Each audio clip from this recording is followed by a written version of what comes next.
Hi everybody, I'm Melinda Gallant and I want to welcome you to another Cape Conversations. I'm in studio today talking to a wonderful state senator. It's going to be a great conversation and maybe we'll just learn a thing or two. So come along, let's have another Cape Conversation.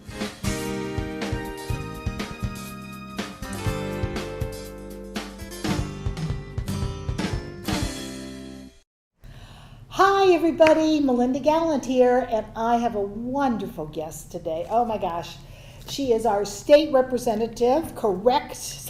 You're a state senator. Correct, but I represent the people in the state, so it works.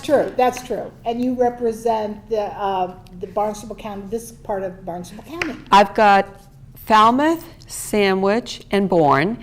And I'm soon, if I win my election and get the new district, we'll take on Mashpee. And then the other side of the bridge, I also have Plymouth, Kingston, Pembroke, and soon to be Plimpton. So it's going from 6 towns to 8, and there's a lot in common.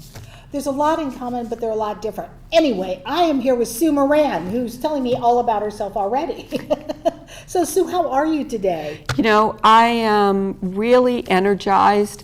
It's the end of the formal legislative session, but we still have work on the table that we're doing. And I like to be sure that things are not only tied in a bow, finished, but really done well. And the fact that we have gone over the session, which as a lawyer with deadlines, I'm not very comfortable with, but the upside is it gives us a chance to take a second look and be sure we've done the best job we can as things change post-COVID. Right. So you have a huge agenda. It's a huge agenda. We do. And really, the state has to address climate change, which there are still those people out there who go, well, it was hot in 1934. Which drives me insane, which has nothing to do with climate change. Right, climate change is a thing. Yes, right. It is a thing. But I know you've got things, money to address that, and housing, which obviously on Cape Cod it is crazy. It really is. I mean, when the median price house is what, 600 and some thousand, how does anybody ever afford that? No, and what it's doing is it is putting all kinds of borders around who we are. And so we're unable to really grow and really take the initiatives that we've been building for so long for the kind of community that we want to be on Cape Cod. And it's literally stunted our growth. It's like, cigarettes for health.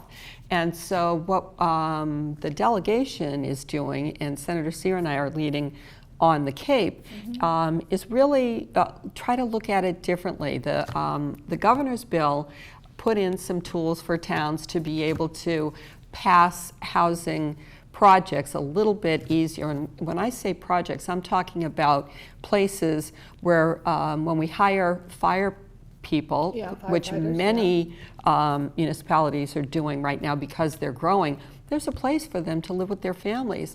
And young people in general who are working at our hospitals, our restaurants, things that all of us partake in and enjoy, we really have to be welcoming to those folks and have a housing economy that is affordable. And so that's something that the delegation has been incredibly focused on. In terms of climate change, we are, we're sort of the canary in the coal mine, I think, on the Cape. When you look at sea level rise, right? Yes.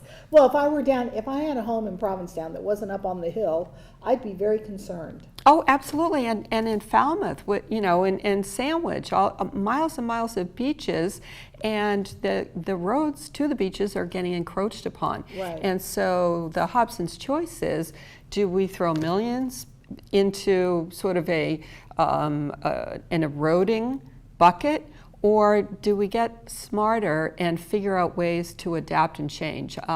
Change is not easy, as we all know. And here's the other thing too, change is inevitable because nothing stays the same. My husband and I were having a conversation the other night about somebody we know whose going to be leaving a job and doing other things, and everybody is aghast, and nothing stays the same, you know? And you know, I look at our boardwalk, our Right. lovely boardwalk, which the kids are still jumping off of. Half of it is the actual boardwalk section towards the beach on the other side of the creek has kind of washed. I mean, they've taken up the boards and whatever. They found the boards and are giving them back to people, which is a great Really smart. thing to do. But people are up in arms that they're going up in height, and it's going to be accessible to all, which it should be anyway. Well, you know, it looks different, and That's it has there'll be different experiences, and that's part of the adaptation. You know, when I think about the legislative process and where we are, we've got to make investments now, investments into climate change adaptation, like the boardwalk. One of the things that I've been working really hard on are investments in childcare, and so important. that's going to keep families at work and women able to really grow in their careers, which, you know, our next generation needs to have healthy beginnings, and people that work in that system need to be paid in a respectful manner so that they also are, really appreciated in their chosen field.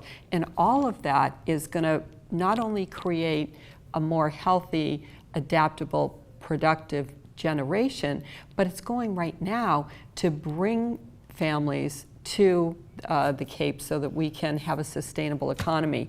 And again, the housing needs to go with that. Small business, you know, we look at right now, we've been really trying to support folks, and I'm chair the Consumer Protection and Public Licensure Joint Committee in the legislature, and we're still looking at, can we keep outdoor dining? How's it been going? Most people like it. Most people love it. Do we do drinks to go? And what does that look like? I mean, does that create challenges for law enforcement or questions about safer roads? So I'm laughing because they do it in New Orleans. Trust me, they're walking down the street everywhere. If you've been there, you know.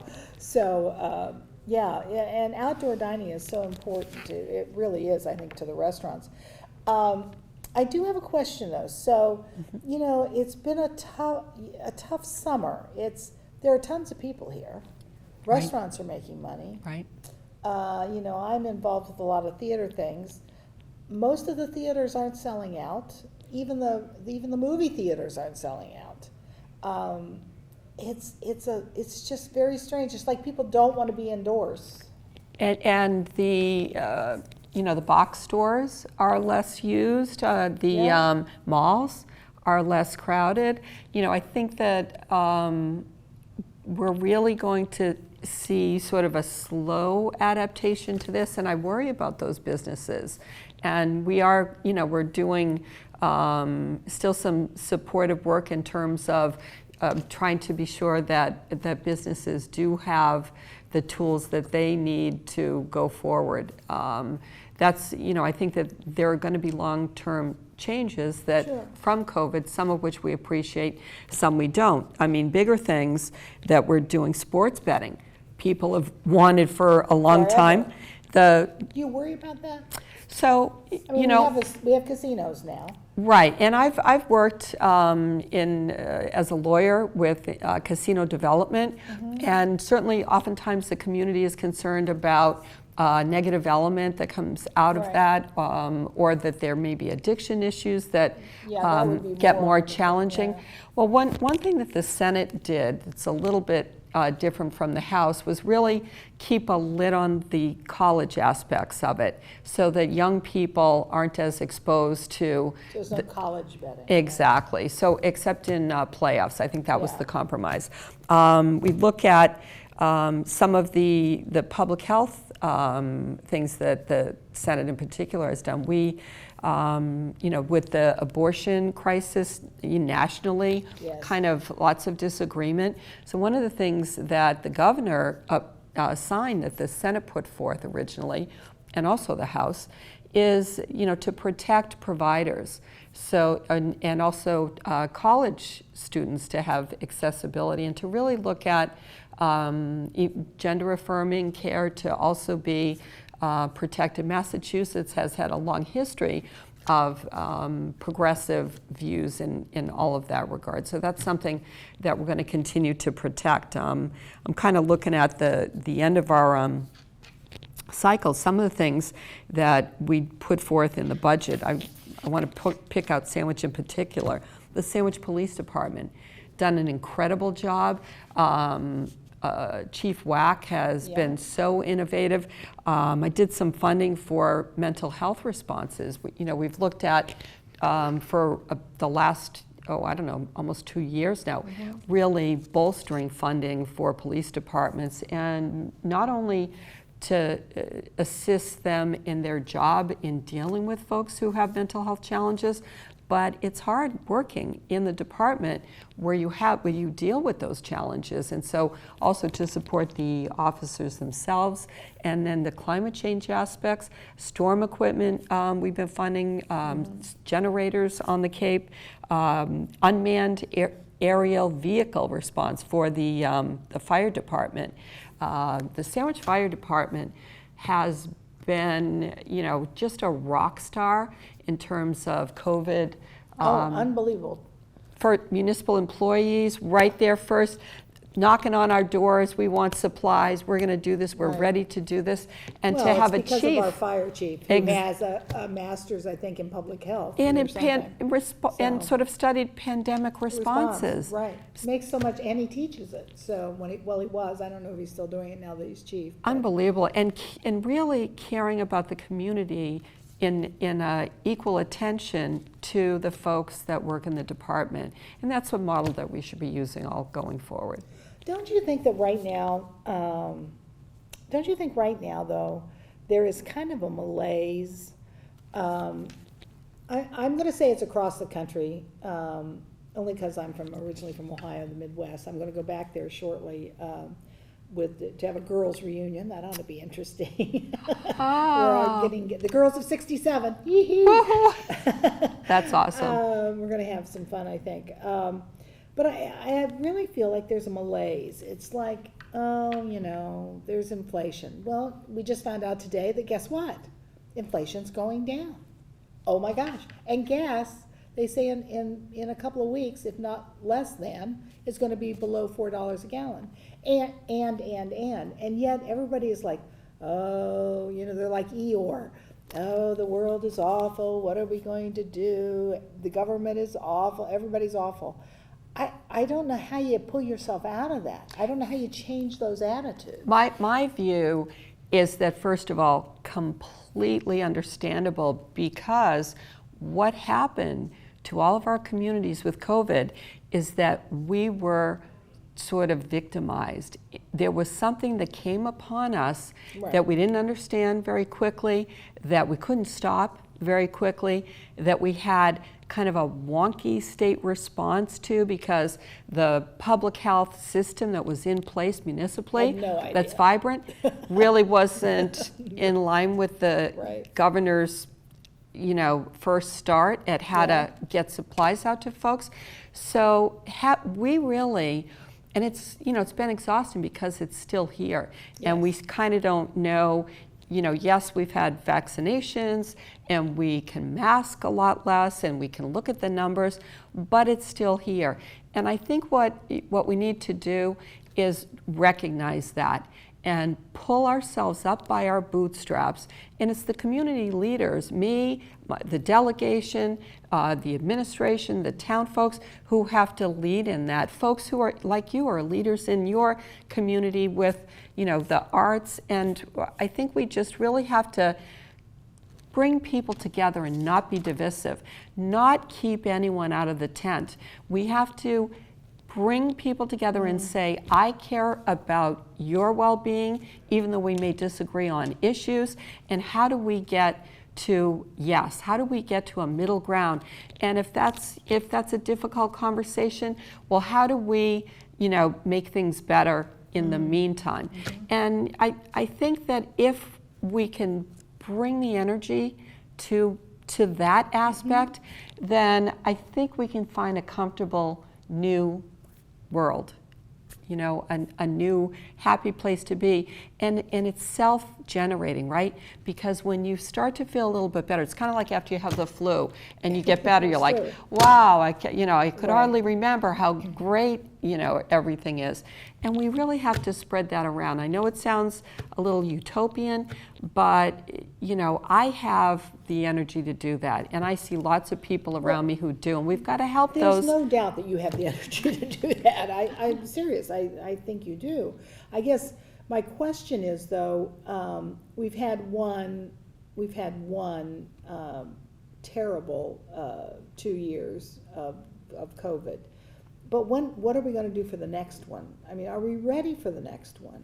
Well, look at where we're starting. We're more educated. We now have vaccines for everyone, including children. Right. They first medical folks didn't know what they were dealing with. They had to identify it. I know. Now we know the enemy. Yeah. We know there are changes, and we can adapt almost way quicker than we did originally.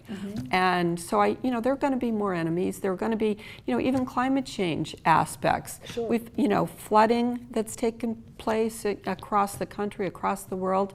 And I think that, look at my life. Lost a daughter, breast cancer. I truly believe what doesn't kill you makes you stronger. And It's true. And you can only do that with a little help from your friends. That's true. That's very true. That's very true. So what do you have on tap for the next session? Do you know already? So right now, we're the economic development bill, we put the brakes on it when we found out, or it was more publicized, that there's a formula that the Commonwealth of Massachusetts has from like 1986 or 7, where there can only be so many taxes sort of in the coffers, and when it gets to a certain level, it has to be given back. Well, I've just recently been sitting with the state auditor, Suzanne Bump. I attended a terrific IFA event with the Senate President and with the State Treasurer. Was that here on the Cape? It was. Yeah. Oh, what a terrific. Yeah. So many I know the guy who did people. the lighting and the sound for that. Oh, well, it was really amazing. So many folks caring about lots of animals, elephants, whales, in particular around here, which of course, especially in Plymouth Harbor and in Cape Cod Bay, we have, it seems, more of them. And maybe they've already been there and they're just peeking up. I guess there's just more food in that area. I think that's it. Right. And so, there's a great impetus to take the new information that's constantly coming in and make the best plan for the Commonwealth. And so people are still working on that right now. The House has to do it first, as the Senate President so wisely has, reminded folks.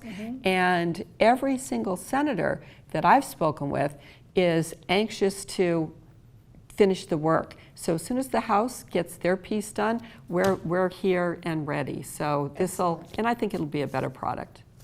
So what you're saying is you pulled back. That's been pulled back for the time being. Right. We And put brakes. Okay, and how long will that last then? Well, we're out of the official legislative session, Right. which is, So you'd wait till the new one? well, it could still happen between now and January. Right. The way the process is, and I'm not an aficionado yet because I've just had my 1.5 terms and I'm learning every day. Yeah. But essentially the way it is if there's something proposed, one vote against it might put it off. Sure. So in informal session. I But see. if there's something that, everyone, is supportive of, then we can do it quicker, like soon. I see. Do you, does the state work with folks like Woods Hole? Oh my about goodness. climate change? Big time. So, and scientific community, especially on the Cape. So one of the examples that, was publicly it kind of acted out is when Senator Markey, along with Congressman Keating, had the field hearing, only second of its kind, about Holtec in Plymouth. And that's something that is, really puts at risk my entire district. So I've been leading the efforts in terms of being a watchdog, which the community has for a long time. Right. And so that was something, that publicly Senator Markey, as well as Congressman Keating, myself, said to the representative, well, so does that mean you're going to agree not to dump? And he kind of said yes, and it was right at this big public meeting. And then he kind of backpedaled. And so as a legislative reaction to that, we have some things that, we're hoping that get passed in this bill and otherwise to be sure. Could they just go ahead and do it?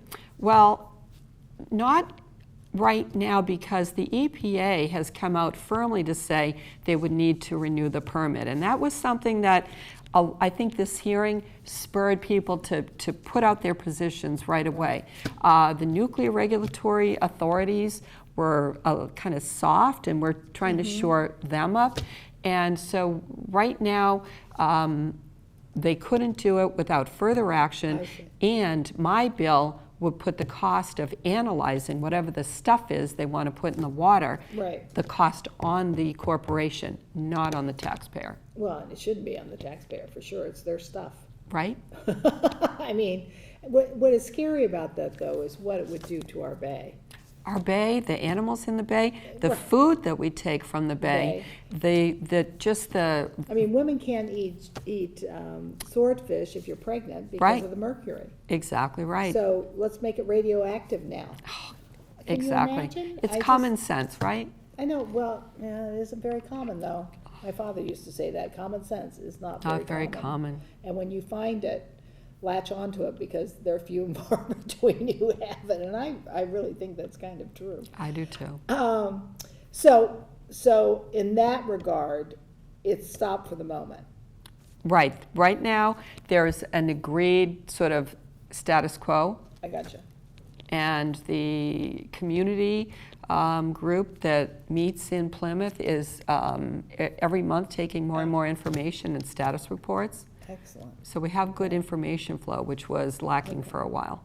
Well, and it should make anybody nervous if you drive down 3A and look at all those things on the telephone poles that would be, the loudspeakers that say there's been an accident. I mean, look what happened up in New Hampshire, on the border of New Hampshire and North Massachusetts, when it was a mistake that they said there was an issue. But, emergency preparedness. It's a good thing. It is. It is. It's just scary. It really is. It's kind of scary. And so how do we take care of that? In part, we make the information public. Right. And we keep people informed. Well, don't you think the transparency is, that should be just a given, and it's not necessarily. It really isn't. And we're working on that in all spheres. I think that public health, we're really there. We have new telehealth measures. Right now we have, there's legislation that Senator Sear led, which really focuses on the fact that if, why make patients go through and try medications and treatments that we know aren't going to work just because they're cheaper. Right. So let's just start with the good stuff and make, insurance companies, businesses, able to just pay for that in a fair way so that people can afford health care. Well, certainly the new bill that's coming down from federally that helps seniors with a $2,000 max payout for prescription drugs is really going to be something. It's huge. That's what we need. And the fact that some drug companies are sort of bristling about efforts for common medications like diabetes or EpiPens or things like that to raise the prices, that's just something that is not going to be helpful going forward. There are lots of drugs being developed. We understand they're expensive, but things that people need every single day, we need to work together on. Absolutely. So to sum everything up, Miss Senator Sue Moran. Best job I've ever had. What would you say, what are the two main focuses for you right now? So right now, I really am staying in my lane as far as economic development. Since I chaired the Regional Economic Development Council for the Barnstable County, you know, things, that's where we need to put our energy, our funding, because if small businesses can succeed, then that's job creation, that's community. These are all folks who, when successful themselves, feed the community. And that's so key moving forward. Restaurants, and then the other thing, I'm gonna really just not let up on childcare.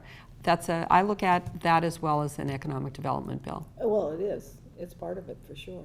Thank you. Well, thank you so much. It's Thank been you, Melinda. delightful. And you're it goes by so quick, Like a flash. like a flash. Anyway, thanks again. Thank you so much. Wow, Sue Moran, state senator. I know she's running for state senator, and whether you vote for her or not, she sure has a lot on her plate, and they certainly are doing a lot of good things up in the State House. And we should be all very pleased that they are. So I want to thank you for joining me today, and you know what? I'll see you next time on another Cape Conversations.